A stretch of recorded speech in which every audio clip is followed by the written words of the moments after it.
In this video, I'm going to explain my monthly income budget based off of my ideal future, which would be a bachelor's degree making $28 per hour and $4,480 each month. With that money, there's going to be a 35% income tax, and the income tax would deduct $1,568 from my initial $4,480, leaving me with $2,912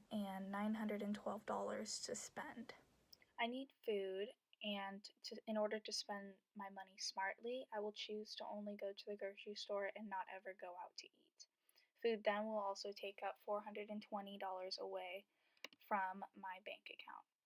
I'd love to be living in the area I grew up in, but unfortunately I need to move to a cheaper area, sharing that space with a roommate in a good neighborhood with no robberies. We each get one bedroom, but we share a bathroom. However, we'll split our rent in half. That will make me spend $1,100 a month, which I think is best versus living alone and spending the extra $500. Every apartment requires utility expenses that will then deduct $100 more from my bank account. I also need to pay my phone bill. I will link my sources in the description below, but from the research I did, I found out that Verizon charges $104.16 a month for unlimited data, texting, and calls for the iPhone 8 Plus. That is the phone that I currently have and will have until something becomes wrong with it. That will again deduct some more money from my bank account. I do not plan on spending any money on clothing items or shoes. However, I do need to purchase detergent, which would deduct another $10 from my bank account. The only health item that I plan on spending my money on is ibuprofen, which will deduct $10 from my bank account. My grooming fees will only apply to razor blades, $7, shampoo, $4, conditioner, $4, soap, $3, toothpaste, $4. In total, deducting $22 from my bank account. For my monthly student loan payment, I plan to go to OCC the first 2 years, then 2 more years at a university afterwards. So I split all of the costs in half. A bachelor degree would cost me $12,500 with an average payment of $200 a month for 5 years. That would deduct $200 for this month's.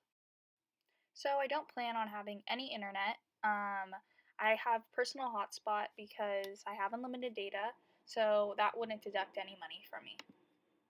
Other expenses would be Netflix, which is $8.99 a month.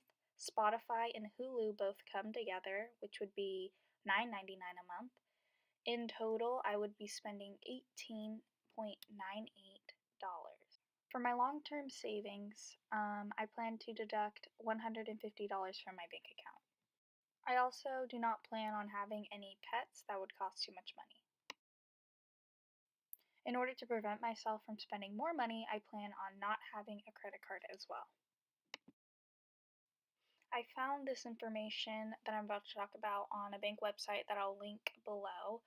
This is a 2019 Volkswagen Jetta. Cost after 8% tax would be $20,244.60. My down payment would be $2,500. My interest rate is 1.49%. I'd be paying that for 48 months, and I'd be paying $367.40 each month. For car insurance payment, I used a Geico calculator, and my deductible would be $500.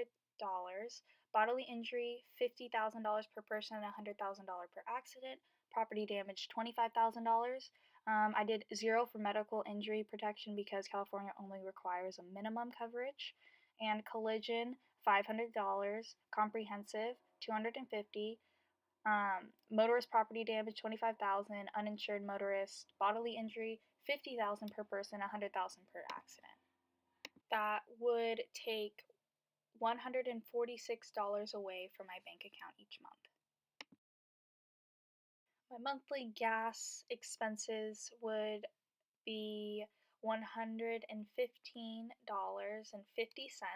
I calculated that by dividing $1,000 from 30 miles per gallon got 33 gallons per month, then I multiplied $3.50 per gallon times 33 gallons.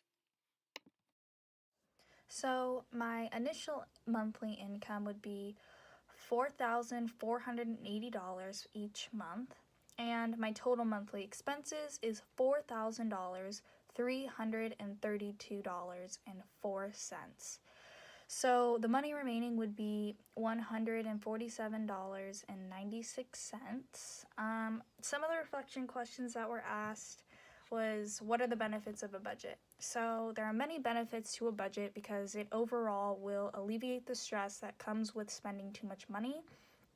Budgeting shows an individual how to allocate their money, and it gives you a detailed understanding of what you can afford to spend your money on and what your financial limitations are.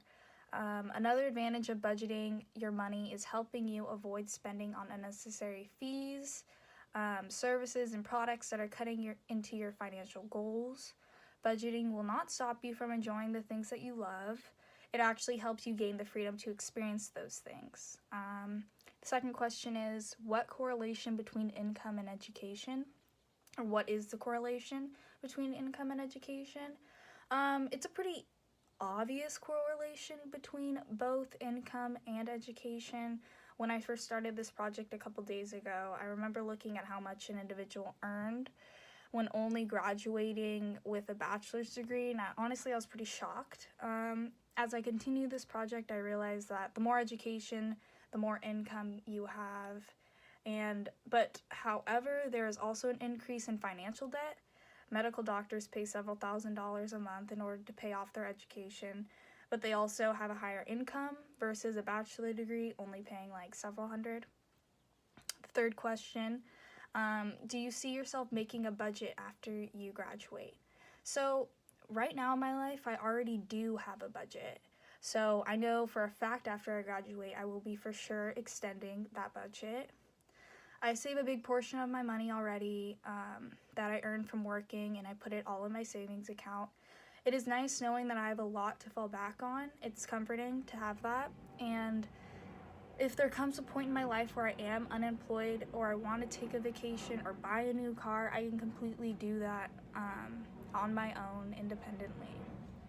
The fourth question, what did you cut from the budget in order to pay for health insurance? So that was very hard for me. In my future job, I plan on getting a job that must meet my standards, which means having the benefits of health insurance included in my career. That way I don't have to pay extra for it. By an employer giving me this advantage, it would be ignorant for me not to take it and be paying for it separately. That way I just don't have to cut anything from my budget. Number 5, after having created a budget, can you now see why many young people choose not to pay health insurance? So yes, I completely understand why many young people choose not to pay for health insurance. At first, honestly, I was panicking as I was reading the previous question, attempting to fit it into my budget. I was like, oh my gosh, I have a health insurance budget, I gotta put that in. But I was changing my numbers and it was not cutting it. It was not making it into my budget at all whatsoever. And that's why I chose to pick an employer and or company that provides healthcare as a benefit. This way, it just makes it more convenient for me, and makes it way more affordable and makes it better for me to have overall.